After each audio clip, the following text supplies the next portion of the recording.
মহান আল্লাহ রাব্বুল আলামিন বলেন, ওয়ামা কানা লিনাবিয়্যিন আইয়াগুল্লা ওয়ামান ইয়াগুলুল ইয়াতি বিমা গাল্লা ইয়াউমাল কিয়ামাহ সুম্মা তুওয়াফা কুল্লু নাফসিন মা কাসাবাত ওয়া হুম লা ইউযলামুন।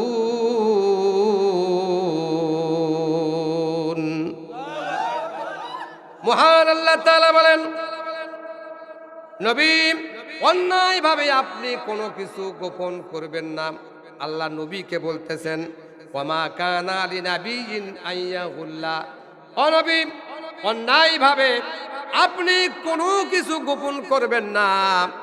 কারণ হলো আল্লাহ পাক আপনাকে যে রিসালতের দায়িত্ব নিয়ে দুনিয়ার বুকে প্রেরণ করেছেন, ওই রিসালতের দায়িত্বের ভেতরে আপনি কোনো একটা বিষয়কে গোপন করে রেখে যাবেন তা কিন্তু হবে না। আল্লাহ পাক বলেন, নবী হে, আপনি রিসালতের দায়িত্ব পরিপূর্ণভাবে আদায় করুন, কোনো কিছু গোপন রেখেন না। যদি আপনি গোপন রাখেন, কিয়ামতের আদালতে আমি আল্লাহ আপনাকে আমার কাঠগড়ায় দাঁড় করে দিব। আল্লাহ পাক তার নবীকে বলতেছেন, ওয়ামা কানা লিনাবিয়্যিন আইয়াগুল্লা, তোমাকে যে দায়িত্ব দেওয়া হয়েছে এই দায়িত্বর কোনো একটা বিষয় যেন তুমি গোপন না করো, সবার কাছে প্রকাশ করে দাও, সবাইকে বলে দাও, জেনে দাও, বুঝে দাও, একত্ববাদের দাওয়াত দাও, রিসালতের দাওয়াত দাও। ও নবী, এই দাওয়াত দিতে গিয়ে আপনাকে মানুষ পাগল বলবে, ভণ্ড বলবে, পাথর মারবে, জাদুকর বলবে, তাতে কোনো যায় আসে না। আমার পক্ষ থেকে যতটুকু বাণী আপনার কাছে যাবে আপনি তা মানুষের মধ্যে প্রচার করে দেন।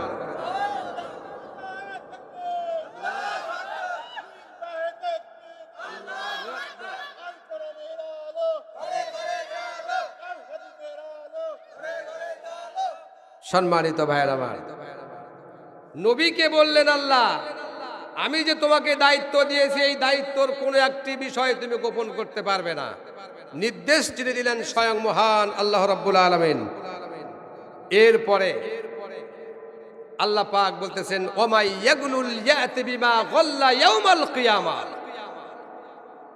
তাফসীরে ইবনে কাসির, তাফসীরে মারিফুল কোরআন, তাফসীর ইবনে কাবির, তাফসীর জালালাইন, সমস্ত তাফসীর গণের সমস্ত বিশরদগণ একমত পোষণ করেছেন। ঠিক তেমনই ভাবে আল্লাহ পাকের নবী বলেন, ঠিক তেমনই ভাবে আমার কোনো উম্মত যদি, আমার কোনো বান্দা যদি, আমার কোনো ওয়ারিস যদি, আমার কোনো উম্মত বা আমার কোনো ওয়ারিস, আল উলামাউ ওয়ারিসাতুল আম্বিয়া, উলামা হলো, আলেম হলো নবীদের ওয়ারিস, নবীদের আত্মীয়। বলুন সুবহানাল্লাহ। আল্লাহ পাকের নবী বলেন, আমাকে স্বয়ং আল্লাহ নির্দেশ করলেন, ওয়ামা কানা লিনাবিয়্যিন আইয়াগুল্লা ওয়ামান ইয়াগুলুল ইয়াতি বিমা গাল্লা ইয়াউমাল কিয়ামাহ। আমাকে স্বয়ং আল্লাহ নির্দেশ করলেন, নবী গো, তুমি যদি কোনো বিষয় গোপন করো তাহলে কিয়ামতের ময়দানে তোমাকে আমার কাঠগড়ায় দাঁড় করানো হবে।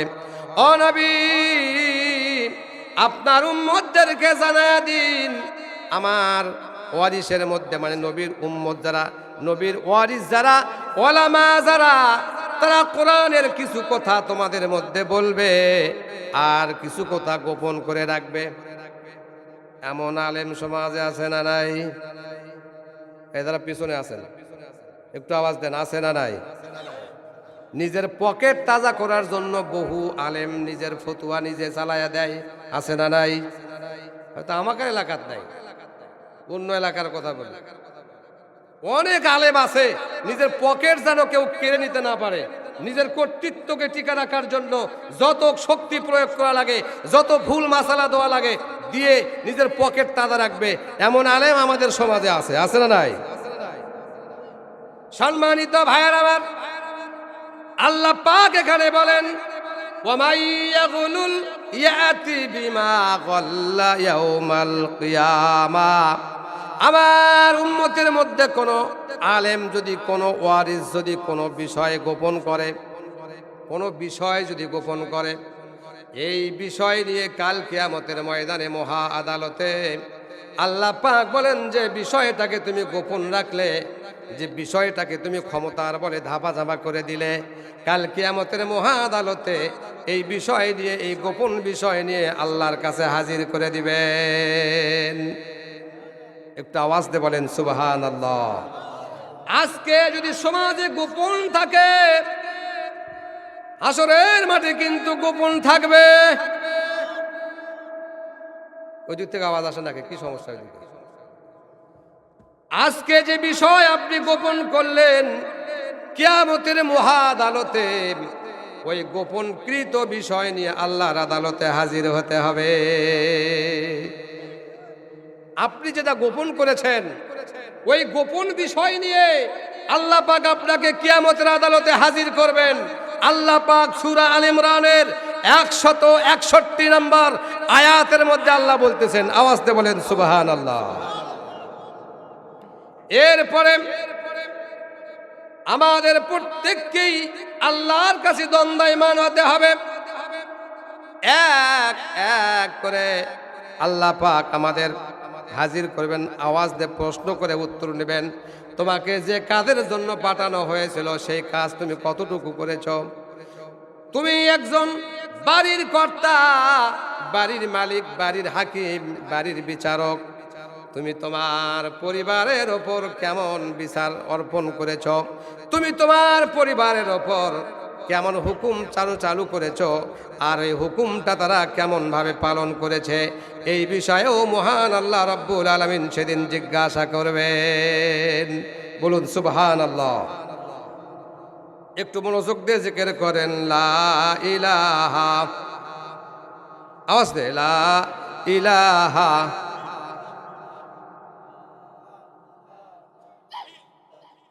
আওয়াজ দে লা ইলাহা। যার মনে আছে আল্লাহর ভয়, পড়েন যার মনে আল্লাহ আল্লাহ সব সময়, যার মনে,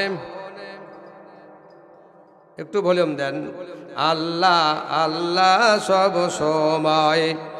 আহার নিদ্রা ভালো লাগে না, আহার নিদ্রা ভালো লাগে না, ভালো লাগে আমার আল্লাহ রে।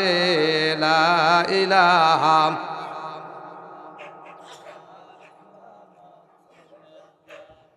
লা ইলাহা, লা ইলাহা ইল্লাল্লাহু মুহাম্মাদুর রাসূলুল্লাহ।